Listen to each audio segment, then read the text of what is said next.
Hi, my name is Nadia, and for my presentation, I will be focused on human papillomavirus, more commonly known as HPV.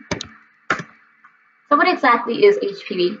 HPV is a group of more than 150 related viruses that infect the skin and can actually lead to bigger health issues as well. So we're going to look at how this is a problem in society. HPV is an issue because 79 million Americans are infected with HPV as of right now. Now that's a big number. Given that number, it's safe to say that this is a very common disease, as nearly all men and women will get it at some point in their lives. So how exactly does infection occur? Infection occurs when the virus enters the body, usually through a cut, abrasion, or small tear in the skin. This requires skin-to-skin contact as well. Genital HPV occurs through vaginal, anal, or oral sex with someone who has the virus itself. So infection can be passed even when the infected person shows no signs or symptoms of HPV. It's also important to note that the symptoms can show up years later after becoming infected, so it's really hard to know at what time period you became infected yourself, because you might not show symptoms for years, which is a huge problem because you could have gotten treatment, but you didn't know, so there was no treatment to be had. Exposure is also dependent on sexual behavior, which includes when you first had sexual intercourse, your selection of contraceptives, and your number of sexual partners as well. So where exactly does infection occur? HPV is actually the most common STI in the US. So given this, there are many reported cases in the US, but HPV can occur anywhere because sexual intercourse does not just happen in the US. So especially in developing countries who don't have access to vaccinations, we'll get into that later. But overall, main point, it can occur anywhere.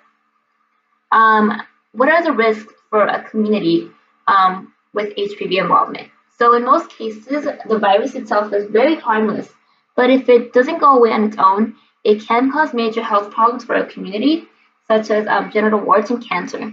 Now, warts themselves, any kind of wart, is very contagious. So it's enough to pose a threat to a community because it can contaminate the whole community as a whole. Another risk for a community when dealing with HPV is cancer of the cervix. Now, there's actually been a big correlation lately, a positive correlation between cancer of the cervix and HPV virus itself. So, given that information, we can't assume that it's just women who deal with cancers associated with HPV, because men themselves can actually get cancer in the penis or anus due to HPV infections. However, there are other cancers that can occur that can give rise because of HPV, as listed in this slide. So who exactly is at risk of attaining HPV? So anyone who is sexually active can get HPV just as easily. Specifically, teens to young adults are probably most prone to contracting genital HPV. This information is based on a recent report that came out with the number of 50% of new genital HPV infections occurring in 15 to 24-year-olds. So given this number, that's probably the age group right now that is most prone to contacting genital HPV. So how do we solve this problem? So it's important to note that there's no treatment for the virus itself, but there are treatments for the health problems that HPV can cause. They're just prevalent strategies that we're going to look at to solve this problem. The first one being HPV vaccinations. These vaccinations are safe and effective, and they protect against diseases caused by HPV. Caused by HPV. So this includes several types of cancer, including cervical cancer. However, there is something important to note about this vaccination. It's actually most effective when given at the recommended age group, that being 11 to 12-year-olds. As can be seen in this map right to the right of the slide, California, as we can see California right here, this map shows that 70% of their 11 to 12-year-olds are covered by the HPV vaccination. So that's great because that means these children are getting vaccinated against this virus. But other places are not so fortunate as California, as can be seen that some have a national coverage of the vaccine for 49% or less. Second strategy that we're going to look at is practicing safe sex. So if you're sexually active, you are exposing yourself to HPV, and you want to reduce your chances of getting HPV by using condoms the right way every time you have sex, regardless of other contraceptive methods that you use, such as taking the pill maybe. You also want to limit the number of people you have sex with, the number of partners you have, just because limiting that number also limits your exposure to HPV. So that's important to keep in mind as well. There are other strategies such as getting screened for cervical cancer and the Pap exam. So we're going to put this solving the problem of HPV into reality. How exactly are developing countries dealing with this issue? So developing countries, as of right now, they're actually getting HPV vaccine deals that are making it very affordable for girls to be vaccinated against the disease. So the vaccine in these countries are being given for $4.50 per dose, when they are originally more than $100 in developed countries.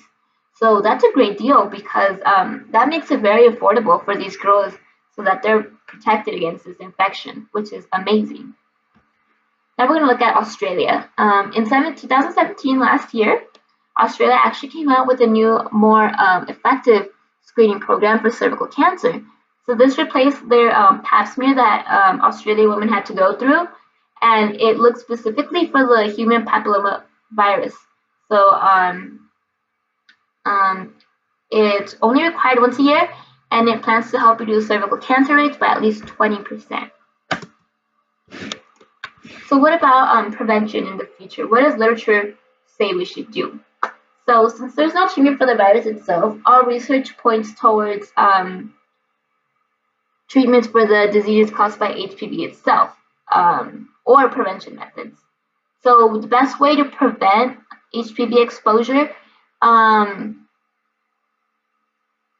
is to be screened for cervical cancer as regularly as you can for women, because it's important to take these tests, the Pap test and the HPV test, in case there are any cancers present, any premature cancers that can be screened for and caught before they become deadly. So it's very important to screen for these cancers through these tests.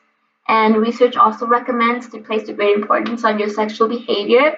If you monitor your sexual behavior, you're also monitoring how much you're exposed to HPV as well as getting vaccinated when you are a child.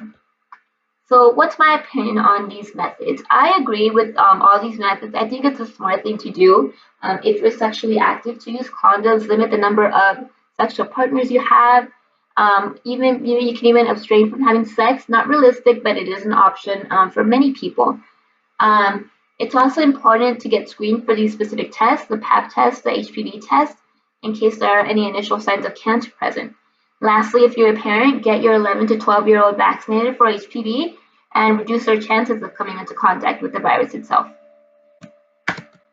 And these are the references if you want to look up more information on this virus. And that's about it. Thank you.